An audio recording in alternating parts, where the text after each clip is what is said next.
मध्य प्रदेश के देवास के सांसद महेंद्र सिंह सोलंकी अपने निजी कार्य से इंदौर पहुंचे या उन्होंने अफगानिस्तान में तालिबानियों द्वारा की जा रही बर्बरता सहित देश के अन्य कई मुद्दों पर मीडिया से चर्चा की।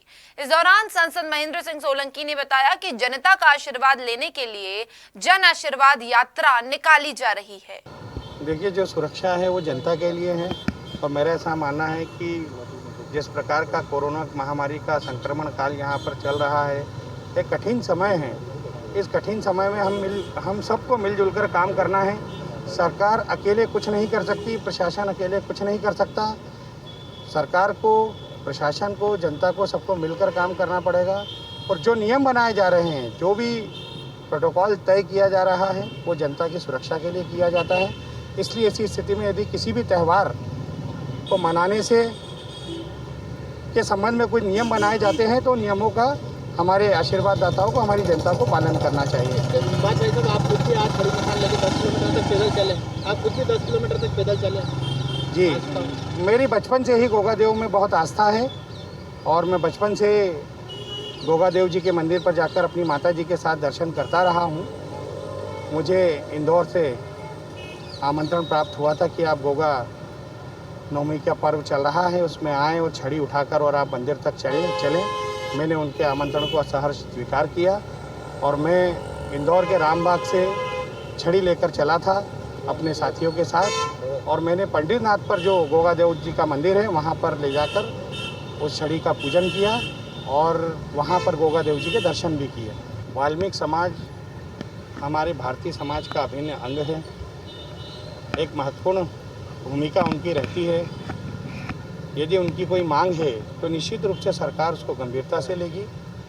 सरकार उनकी मांग को पहले भी गंभीरता से लेती रही है। यदि उनकी सुरक्षा से संबंधित कुछ उपकरण की कमी है तो निश्चित रूप से मैं इस बारे में माननीय मुख्यमंत्री जी से निवेदन करूंगा कि इस प्रकार के सुरक्षा उपकरण उनको मुहैया कराए जाए, जिससे कि उनकी जीवन की सुरक्षा हो सके और उनके कार्य में सुविधा हो सके। ये जन आशीर्वाद यात्रा कांग्रेस ने जो अपना नकारात्मक रवैया पार्लियामेंट में बताया था, उसके जवाब में निकाली जा रही है। प्रधानमंत्री जी जब परंपरा अनुसार अपने मंत्रियों का परिचय कराने के लिए सदन में उपस्थित हुए तो कांग्रेस ने इस प्रकार का वातावरण वहाँ पर तैयार किया कि प्रधानमंत्री जी को अपने मंत्रियों का परिचय कराने से रोका। अब मंत्री स्वयं अपना परिचय देने के लिए, अपनी कार्यशैली बताने के लिए, अपने कामों को बताने के लिए जनता के बीच निकले हैं। जन आशीर्वाद यात्रा के रूप में निकले हैं, जनता का आशीर्वाद लेने के लिए निकले हैं और इस जन आशीर्वाद यात्रा का निश्चित रूप से बहुत अच्छे परिणाम आएंगे क्योंकि जनता का बहुत अच्छा रिस्पांस लगातार जन आशीर्वाद यात्रा को मिल रहा है। आज मैं आदरणीय सिंधिया जी के साथ देवास में, शाजापुर, दोनों ज़िले में पूरा समय था। मैंने देवास और शाजापुर का वातावरण देखा।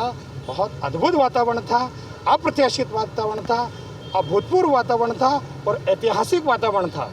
और ये सब चीज़ें इस बात का संकेत है कि आने वाले 2023 में और 2024 में भारतीय जनता पार्टी फिर से किला फतेह करेगी और कांग्रेस को धूल चटा देगी। अफगानिस्तान में जिस तरह से विवाद हो रहा है उसको लेकर भारत सरकार ने वहाँ पे फंसे लोगों को लेकर एक संदेश जारी किया है और यहाँ पर भी कई अफगानी छात्र छात्राएँ रह रही है, उनको लेकर किस तरह की आप? मैंने पहले भी बताया कि नरेंद्र मोदी जी की सरकार सबका साथ सबका विकास चाहती है।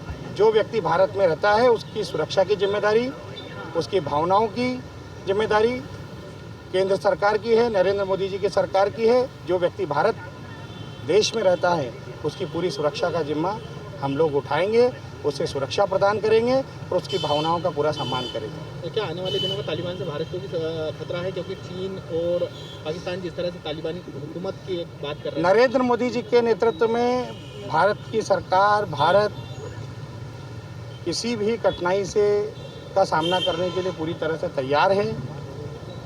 ये पुराना भारत नहीं है, ये नरेंद्र मोदी जी के नेतृत्व वाला नया भारत है, आधुनिक भारत है और हम किसी भी शक्ति से, विश्व की किसी भी शक्ति से मुकाबला करने के लिए पूरी तरह से तैयार है। भारत ने कई करोड़ रुपए इन्वेस्टमेंट कर रखा है वहाँ पर अफगानिस्तान में, कैसे देखते हैं? बड़ी आर्थिक चोट भारत की पड़ी। देखिए, अभी तो फिलहाल हम लोग वहाँ पर रहने वाले भारतीयों की चिंता करने में लगे हैं। नरेंद्र मोदी जी ने कभी भी मनुष्य के ऊपर, मानव के ऊपर पैसे को कभी भी प्रेफरेंस नहीं दिया है। आप कोरोना काल में भी देख चुके हैं, जहाँ लॉकडाउन लगाने की आवश्यकता पड़ी वहाँ लॉकडाउन लगाया। कभी भी नरेंद्र मोदी जी ने कभी अर्थव्यवस्था की कोई चिंता नहीं की। अभी भी हमारी पहली चिंता ये है कि जो भी भारतीय अफगानिस्तान में रहते हैं उन्हें हम सुरक्षित निकाल कर भारत लेकर आ जाएं।